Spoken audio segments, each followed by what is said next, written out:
Aylardan Ocak ve ben tütün kokan sontadan yapılmış ahşap masama meyilliyim yine. İki aşık gibiyiz. Ben onda huzuru, o ise bende meşgaleyi arar durur. Hele bir de duman daha yeni tütmüş, kokusu reyhanı andıran koyu demli bir çay varsa.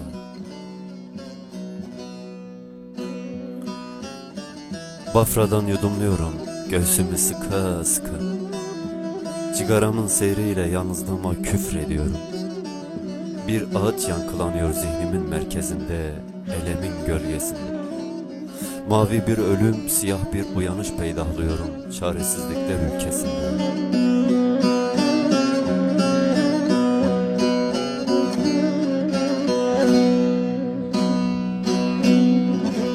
Aldın aklım bir bakışta, aldın aklım bir bakışta. Yine 29 harf, tek cümle oluveriyorum anlamsızlıkların çeperinde. Lüzumsuz maniler geliyor aklıma, gerçeği, doğruyu halfet edercesine. Sonra bir bitkinin özüyle sarmalıyorum düşüncelerimi. Unut, unut diyorum kafiyesiz tebessümleri.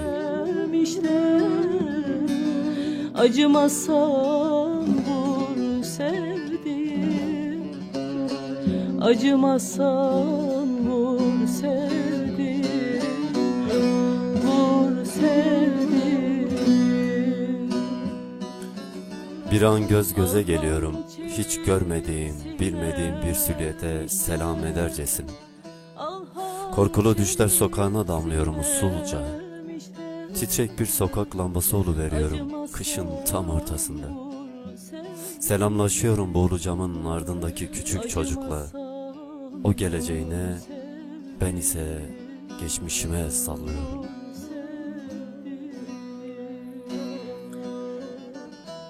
Adım Rıza, razı oldum hiçbir şey yok koca göğsümde. Amansız ve apansız bir intihar ipi gibi gövdemi arıyorum. Şehadetim tonunu, bir yaşamın sonunu görür gibiyim. Alnımda hep bir avuç izim var. Kokusu cehennemi andırıyor sanki.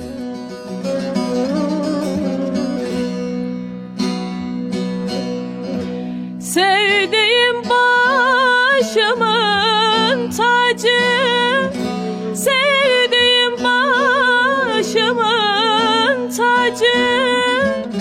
Merhamet et bana acı. Bafradan yudumluyorum, Bafradan yudumluyorum yine göğsümü sıka sıka. Haydi diyorum, zor olacak biliyorum ama olsun. Gülümse biraz, gülümse, gülümse biraz. Himmet eyle ver sevdiğim, ver sevdiğim.